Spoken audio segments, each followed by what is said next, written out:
So Jason Nugent moves to safety. Ian Logan out to corner. And all kinds of adjustments in the secondary in the absence of Anthony Malbrough. And wide open is Weston Dressler at the 6. There is a penalty marker on the play. When a change at safety is made, quarterbacks, offensive coordinators go right after the middle of the football field. We saw it in the game in Edmonton. Well, this one's coming back offside Saskatchewan. Willie Amos. Offside. Saskatchewan, number 77. 5-yard penalty. Still first down. Michael Palmer called. Willie Amos has moved in for Malbrough, and that causes the chain reaction.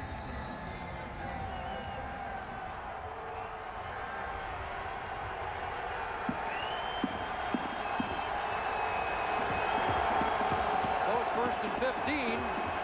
Back at the 35. And Bishop quarterback draw, spins off the first contact and ends up down around the 27-yard line. So just when Ian Logan in the secondary for the Bombers is playing with tremendous confidence, carrying over from a week ago, saw the big hit he made on Wes Cates early on. He has now got to be bumped out to corner, and they'll put Willie Amos on the opposite corner, and now they move Nugent into safety.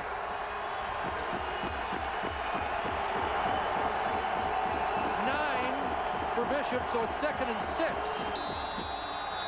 Marker down, and there was some movement somewhere in the trenches. And a procedure call against Saskatchewan. Jason Nugent did get 6 starts. Legal procedure. Saskatchewan, number 60. 5-yard penalty. Still second down. Gene Makowski. A couple of penalties for Saskatchewan is putting them in a challenge for them. Now you're going to switch it all back in the secondary again for the Bombers because Anthony Malbrough came right back out onto the field. Now he's back at his spot. That means Logan's back at safety. Amos on the corner. And it's 2nd and 11, and Michael Bishop looks for Marshall. Vincent Marshall's got it. Touchdown in traffic. Well, he was in traffic because just as Ian Logan moves back to the safety spot from the wide side corner because of those injuries, he's going to be the guy that comes across and puts the hit on Marshall. But Marshall hangs on. Watch 31 slide across. Kelly, here he is right here. And he's going to put the hit right on Marshall as he hangs on to that football. Big score for Saskatchewan. Boy, that is some kind of catch with under 5 minutes to go. These resilient Roughriders a point after away from making it a 3-point game.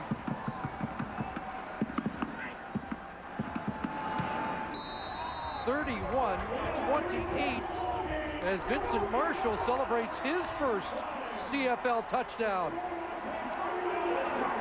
Vincent Marshall was working on Kelly Malvo. There's number 27 and 18 one-on-one. Malvo sort of holds, thinking he's going to run a short route. Now he's going to try and jam him and then just get in a chase position, thinking he's got safety help, which he does.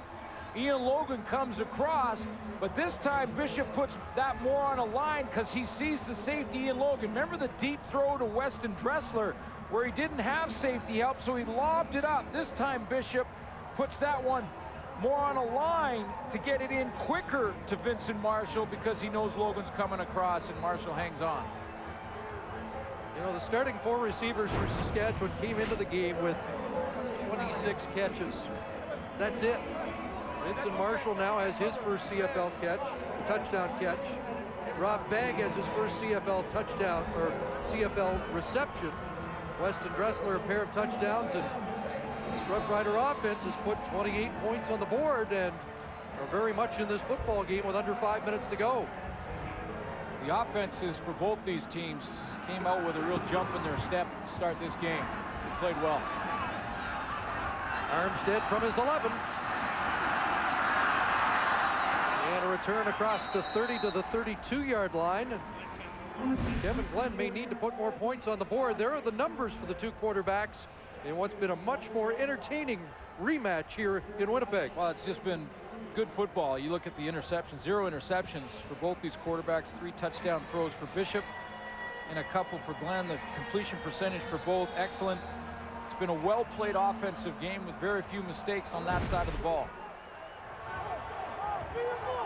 Kevin Glenn at 75%. Michael Bishop at just under 77%. And Joe Smith, not much.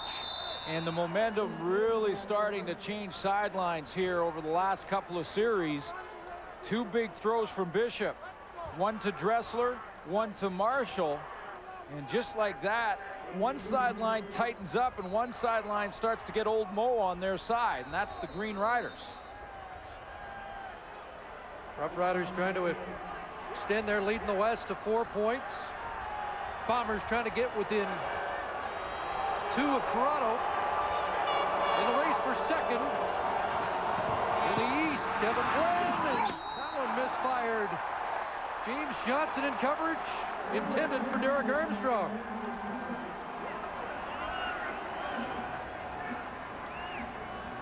Kevin Glenn had to throw that ball to the outside there because of the great break by James Johnson.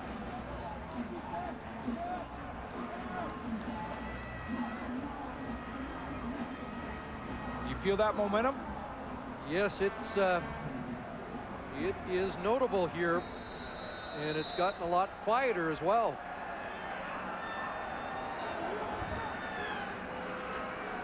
Cerna to punt it away, and again the wind at the back of the Rough Riders, so they should get good field position once again.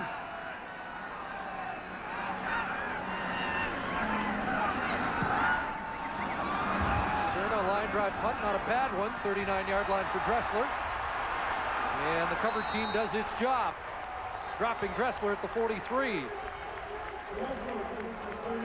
know, if there's an upside to injuries, and you'd have to really search, but I searched, and the upside I feel like for injuries for the Saskatchewan Roughriders is that guys like Weston Dressler, guys like Vincent Marshall are getting a chance to play.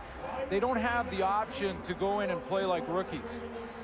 They just have no option to do that. They have to play like veterans, and they have been playing like veterans. It's just amazing to see that these young guys make the plays they're making. They've been thrown into the deep end today. Bishop rolling, gunning, Rob Bagg a catch, and we've got a penalty marker down in the secondary. I think it's going to be Kelly Malvo on a grab. He grabbed Vincent Marshall going through the seam. Looks like a first down catch for Rob Bagg. We'll sort it out when we come back.